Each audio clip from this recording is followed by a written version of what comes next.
Nous avons le plaisir de vous présenter l'atelier Crime et Viol, organisé par CIPROC ASBL dans le cadre de la lutte contre les violences faites aux femmes.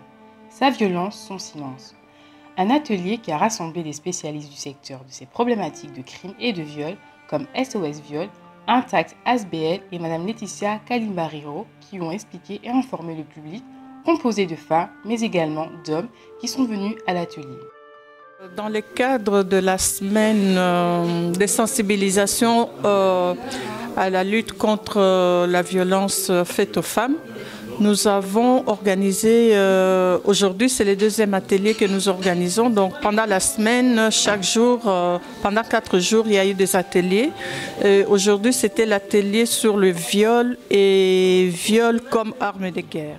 Après les présentations, la coordinatrice de Intact ASBL a présenté sa structure, ses objectifs, les chiffres et les différents pays dans lesquels se pratiquent encore les mutilations et le rôle de l'Intact ASBL pour soutenir les victimes et les parents. Je remercie le CIPROC d'avoir organisé cet atelier de sensibilisation parce que c'est important d'avoir des moments où on peut parler des violences que subissent les filles, les femmes, parce qu'elles sont des filles, parce qu'elles sont des femmes. Et il y a effectivement souvent un tabou, souvent un secret, une difficulté pour ces filles et pour ces femmes de parler de cette intimité, de ces violences subies.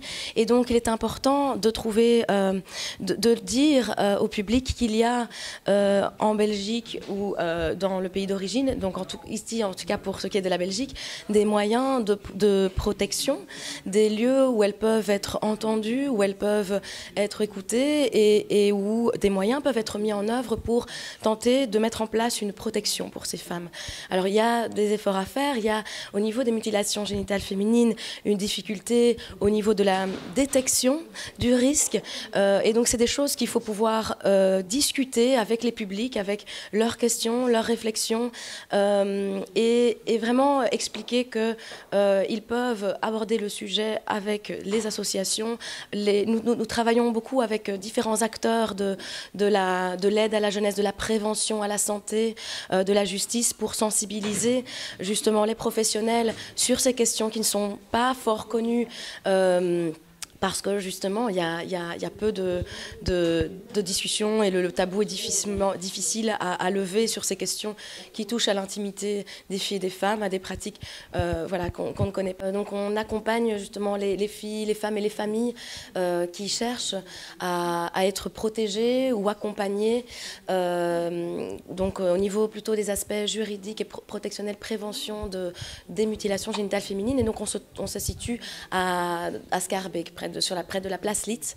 Et donc on travaille souvent avec les professionnels. En fait, on a des consultations avec les femmes, les pères aussi, hein, parfois, les familles.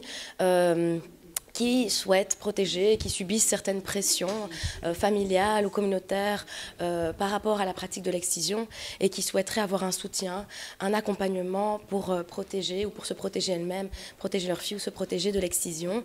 Et donc on travaille aussi en collaboration avec l'association GAMS, que certains connaissent peut-être ou sans doute déjà, et qui travaille vraiment depuis longtemps dans le combat pour l'élimination des mutilations génitales féminines, étant donné que l'excision est une pratique qui a un impact tout au long de la vie d'une femme. C'est une pratique qui est exercée sans le consentement, mais sur les enfants d'un jeune âge, ou même sur des jeunes femmes, et parfois même sur des femmes presque donc adultes.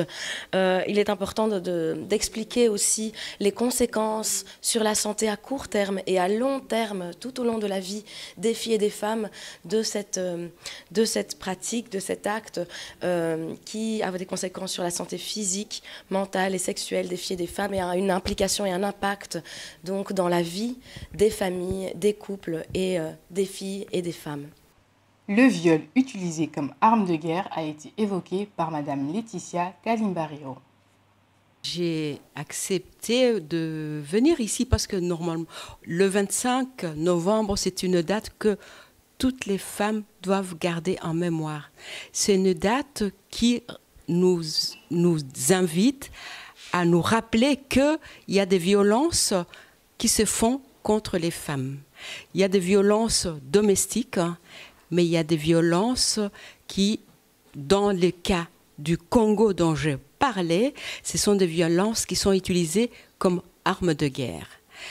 Et quand je me suis adressée au public présent, c'était pour rappeler que cette violence, ces viols se font en silence. C'est comme si la communauté internationale ne savait pas que ça se passait.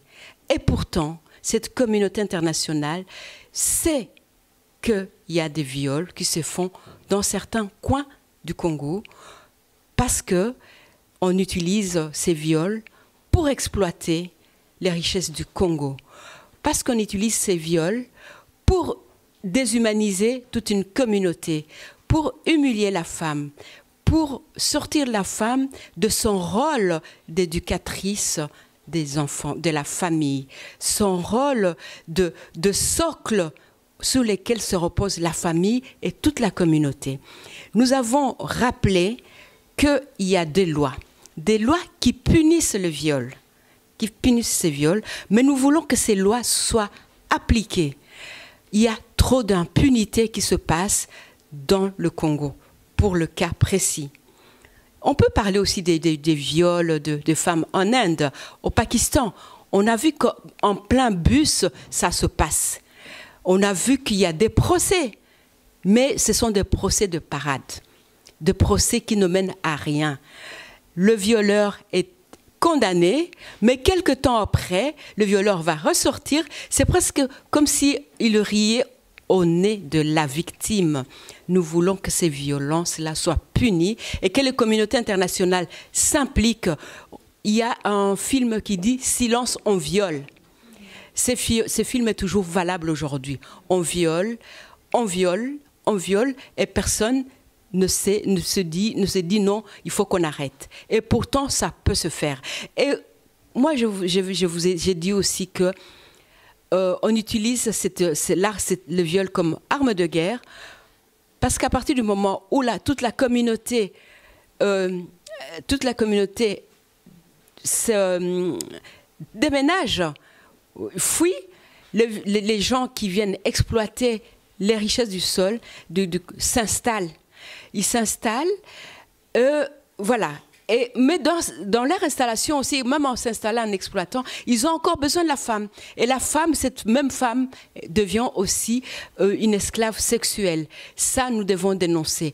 Il y a des amis, des associations, au niveau des associations, le collectif des femmes, le FIREFEC, beaucoup d'associations des femmes ont mené un marathon pour aller au gouvernement, voir les gouvernements européens pour dire on doit arrêter, on doit dénoncer, il faut prendre des mesures pour que des sociétés impliquées dans l'exploitation ou bien qui achètent les produits venant des exploitations où la femme est violée, il faut qu'on arrête ça, on déclare que ces minerais sont des minerais issus du viol.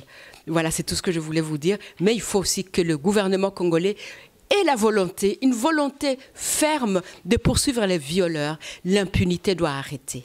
Donc vendredi, ça sera le dernier atelier qui va être sur la reconstruction.